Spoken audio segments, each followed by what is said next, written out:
మొత్తం డిజిటల్ చేయాలి కాబట్టి ఇప్పుడు అభ్యర్థి అనేది ఏమేమి బ్యాంక్స్ బ్యాంక్స్లో 2 రకాల నేషనల్ బ్యాంక్ లాగా పనిచేస్తుంది.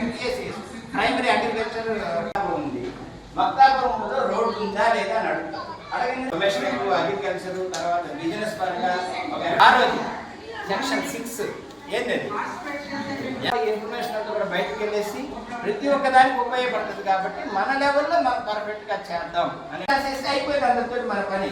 అంటే లేకపోయినా మీరు ఉందని పెట్టడం కాదు. అదైతే సెక్షన్ 4 కిలోమీటర్లో ఉంది అన్నాడు. మక్తాపురం దగ్గరగా జస్ట్ ఆ విలేజ్కి సంబంధించి ఈ యొక్క టేబుల్ 2027 ఒకవేళ రోడ్డు అనేది దాంట్లో ఉంది అంటే ఉంది అని అడుగుతారు. ప్రతి 10 సంవత్సరాలకు ఒకసారి మనకి సెన్సస్ జరుగుతున్నట్టుగానే ఆ సెన్సస్లో భాగంగా డిస్ట్రిక్ట్ సెన్సస్ హ్యాండ్బుక్ అని ప్రతి ఒక్క విలేజ్లో తయారు చేస్తాము. ఆ డిస్ట్రిక్ట్ సెన్సస్ హ్యాండ్బుక్ తయారు చేయడం కోసము ఒక్కొక్క రెవెన్యూ విలేజ్కి ఒక్కొక్క ఎన్యూమరేటర్స్ని నియమించడం జరిగింది.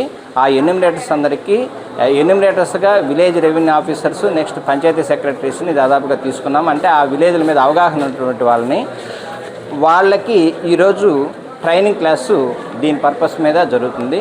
ఈ యొక్క DCHB ట్రైనింగ్ క్లాసు ఈరోజు అయిపోయిన తర్వాత రేపు 17వ తేదీ నుంచి ఇది డిజిటల్ మోడ్లో జరుగుతుంది. ఎందుకంటే పాపులేషన్ ఎన్యూమరేషన్ కూడా డిజిటల్ మోడ్లో జరిగింది కాబట్టి అదేవిధంగా డిస్ట్రిక్ట్ సెన్సస్ హ్యాండ్బుక్ కూడా డిజిటల్ మోడ్లోనే రేపు 17వ తేదీ నుంచి వచ్చే నెల 15వ తేదీ దాకా దాదాపుగా 1 మంత్ టైం ఉంటుంది.